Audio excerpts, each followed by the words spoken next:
राम, शंखनाद में आपका स्वागत है।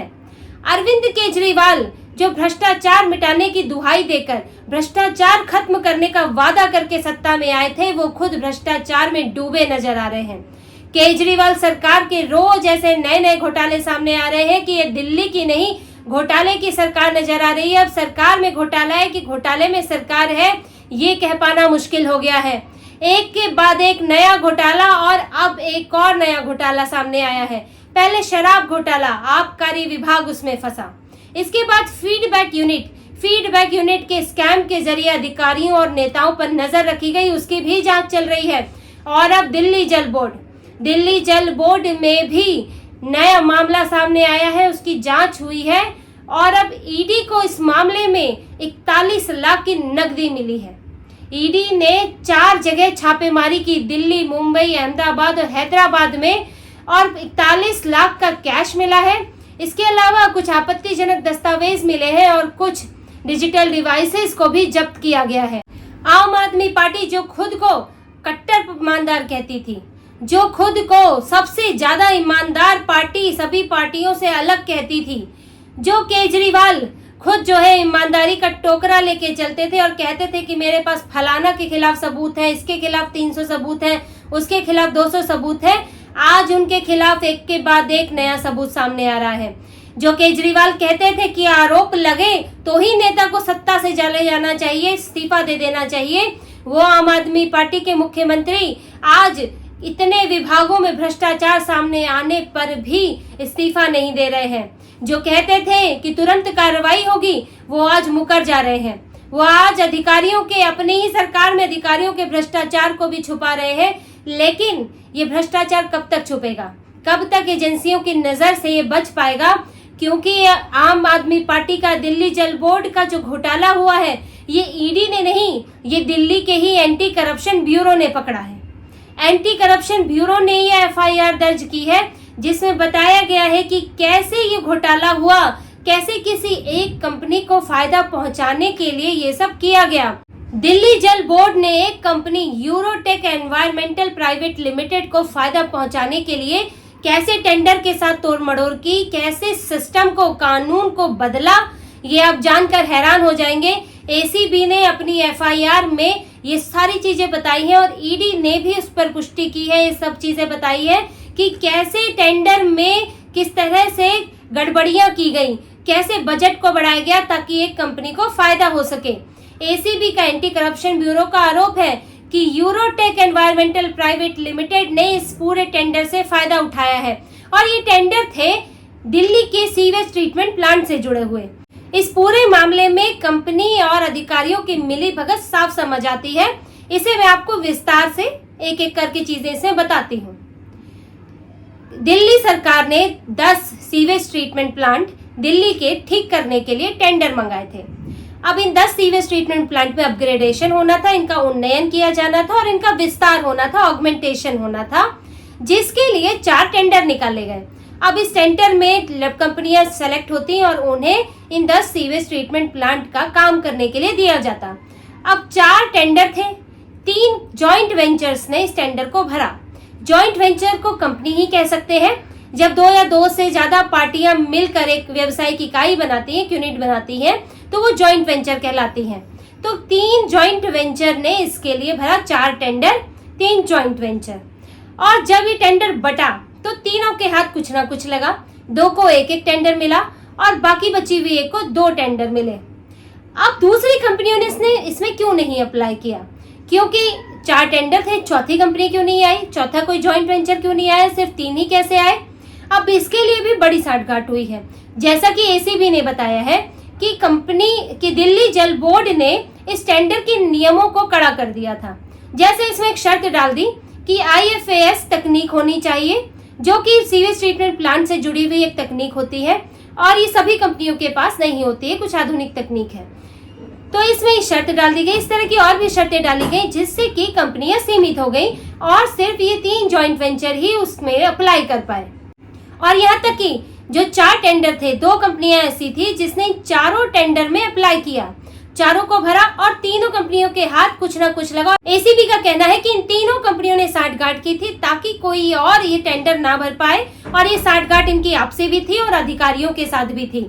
और अधिकारियों की कैसे इन्वॉल्वमेंट थी इसको तो आगे आपको और ज्यादा विस्तार से पता चलेगा। तो जब इन 3 जॉइंट वेंचर को ये 4 टेंडर मिल गए तो इन्होंने सब कॉन्ट्रैक्ट दिया। और सब कॉन्ट्रैक्ट किसे दिया? यूरोटेक एनवायरमेंटल प्राइवेट लिमिटेड को। यानी कि कान सीधे से नहीं, कान घुमा के पकड़ा गया और जो सारे टेंडर है वो एक कंपनी के पास आ गए। सब कॉन्ट्रैक्ट कंपनियां देती है, जो खुद अगर कॉन्ट्रैक्ट बड़ा होता है तो वो जैसे कि सड़क निर्माण के भी कॉन्ट्रैक्ट होते हैं तो कंपनी ने लिया, फिर नीचे और ठेकेदारों को दे दिया, इस तरह के काम होते हैं। लेकिन यहाँ जो तीनों कंपनियां थी, जो तीनों जॉइंट वेंचर थे, वो तीनों किसके पास गए? सीधे यूरोटेक के पास। और जो चारों टेंडर निकले थे वो यूरोटेक को मिल गए। अब ये साठगांठ कहाँ से शुरू हुई है? नीचे से लेकर यूरोटेक से शुरू होकर दिल्ली जल बोर्ड के अधिकारियों तक जाती है और ईसीबी जांच कर रही है कि साठगांठ में और कहां कहां तक गई है, पैसे या दूसरे फायदे और ऊपर किसे किसे मिले हैं। ये सिर्फ अधिकारियों तक की बात हो ये जरूरी नहीं है। और इसीलिए इस मामले में ईडी आई, क्योंकि जब साठगांठ हुई है कुछ एक मॉनेटरी फायदा हुआ एक पक्ष को तो दूसरे को भी कुछ मिला होगा, तो उसमें कैश की बात भी आई। ऐसे में ईडी का प्रवेश हुआ और ईडी ने 4 जगहों पर छापेमारी की जिसमें 41 लाख रुपए नगद मिले हैं और साथ में दस्तावेज मिले हैं, डिवाइसेस जब्त की गई है जिनसे कि आगे और जांच होगी। लेकिन इस टेंडर में गड़बड़ी हुई है। ईडी और एसीबी ने ये साबित किया है, इसके सबूत इस ओर इशारा करते हैं। अब ये पूरे टेंडर तो 4 टेंडर तो 3 कंपनियों को दे दिए, 3 के जरिए यूरोटेक को दे दिए गए। लेकिन इसमें भी सिर्फ टेंडर देने से काम नहीं चला, इसकी लागत बढ़ाई गई।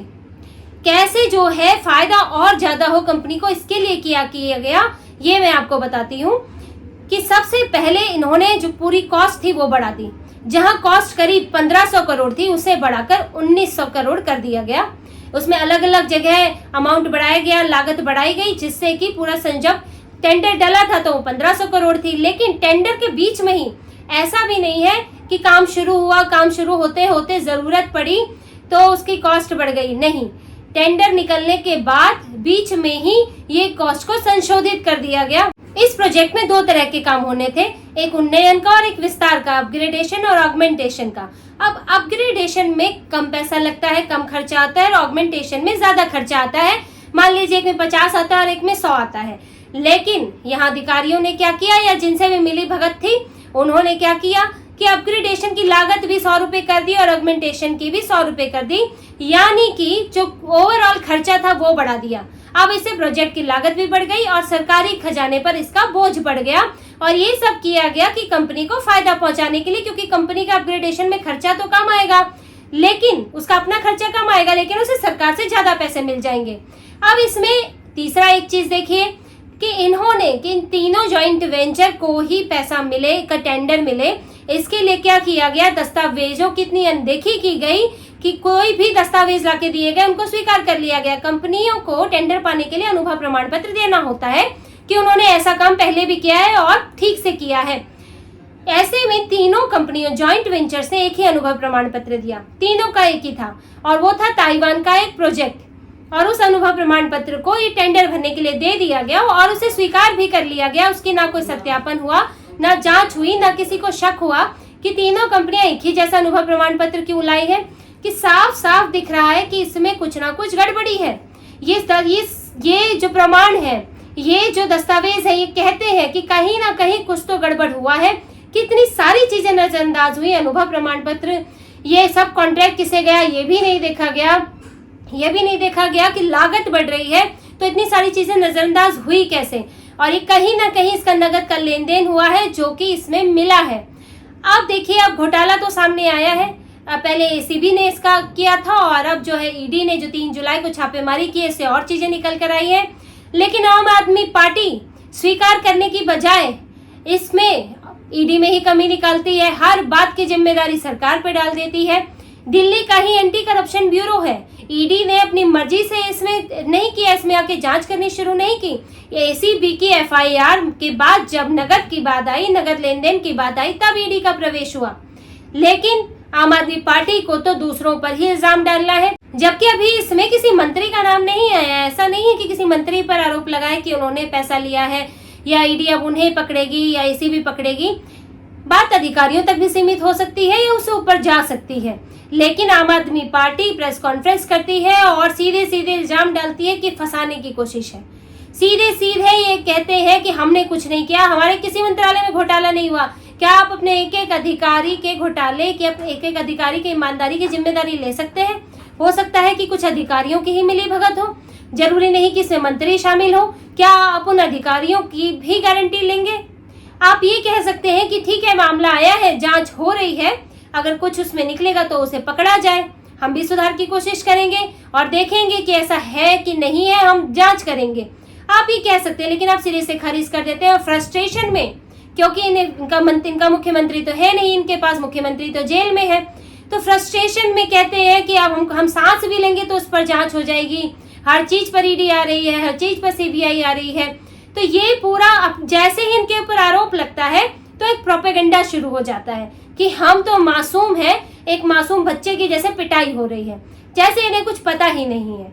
तो ये घोटाले तो इन्हें खुद पकड़ने चाहिए थे मंत्रालय के, और अगर पकड़े भी जा रहे हैं तो गलत बात नहीं है कि मंत्रालय में सख्ती तो होनी चाहिए ना, किसी भी काम में, सरकारी काम में सख्ती तो होनी चाहिए। अरविंद केजरीवाल तो खुद इसके पैरोकार रहे कि भ्रष्टाचार नहीं होना चाहिए, मैं कट्टर ईमानदार हूँ। लेकिन वही केजरीवाल, उन्हीं की सरकार अब भ्रष्टाचार में डूबी दिख रही है। लेकिन इसे स्वीकारने की बजाय, सुधार करने की बात करने की बजाय ये तरह तरह के बहाने खोजते हैं। और अब इसी तरह के बहाने जो है अरविंद केजरीवाल अपने दूसरे मामलों में भी खोज रहे हैं, क्योंकि देखिए केजरीवाल तो लंबे नपी गए हैं और उनके 2-3 मंत्री भी जेल में है, सत्येंद्र जैन जेल में, मनीष सिसोदिया जेल में है, और हो सकता है कि दिल्ली जल बोर्ड के जो मामला है इसमें जो है जल मंत्री भी कहीं ना कहीं शामिल पाए जा सकते हैं। तो कह नहीं सकते कि इसमें क्या होगा। तो ऐसे में ये पहले से ही बचाव करके चलते हैं, सारी जांच को गलत बता देते हैं। और अरविंद केजरीवाल भी यही कर रहे हैं, वो खुद तो जेल में है ही, उन्हें डर ये भी है कि एक और मंत्री जेल में आकर ना बैठ जाए, सरकार चलेगी कैसे। पहले ही कुछ मंत्री हैं वो जो है कई सारे डिपार्टमेंट संभाल रहे हैं, तो ये तो डर सता रहा है।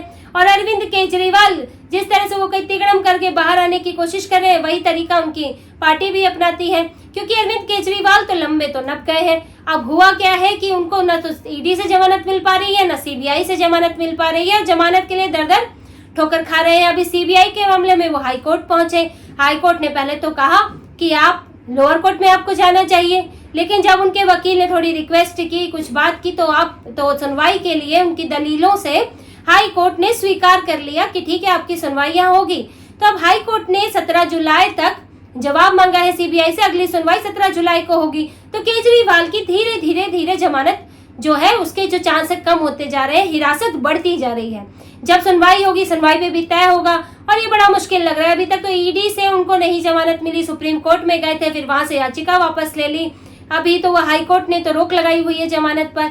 और तो इसीलिए तरीका ये भी एक तरीका अपना रहे हैं, और इसीलिए ये जो तिगड़म करते हैं वो देखिए अब इन्होंने क्या तरीका अपनाया कि 150 वकीलों ने चिट्ठी लिखी है और दिल्ली हाई कोर्ट ने जो इनकी जमानत पर रोक लगाई थी उसके खिलाफ लिखा है कि जो जज उसमें थे उनको पहले तो ये फैसला ही उनको गलत बता दिया, दूसरा ये बोला कि उनको ये केस ही नहीं देखना चाहिए था सुधीर कुमार जैन। इनका कहना था कि सुधीर कुमार जैन के जो भाई हैं अनुराग जैन, वो सीबीआई के वकील हैं, उनकी पैनल में शामिल है, और इसीलिए हितों के टकराव का मामला है, तो सुधीर कुमार जैन को केस सुनना ही नहीं चाहिए था। लेकिन अनुराग जैन ने अभी तक, जैसा कि मीडिया रिपोर्ट में है, मनी लॉन्ड्रिंग का कोई मामला नहीं सुना है, और ये पूरा मनी लॉन्ड्रिंग का मामला है। और दूसरी बात, क्योंकि भाई ईडी में है और वो वकील है, और ये सुधीर कुमार जैन जो है वो जज है, तो ये सीधे सीधे हितों के टकराव का मामला बनता भी नहीं है। और सबसे बड़ी देखने वाली बात है कि ये जो वकील थे, ये 150 वकील, इनमें है कौन? इनमें है आम आदमी पार्टी के लीगल सेल के प्रमुख संदीप नासियार। पैनल लेकर, ये अपना रिप्रेजेंटेशन लेकर इन लोगों ने चिट्ठी लिखी है और जो है हाई कोर्ट के जज उनके फैसले पर सवाल उठाया है।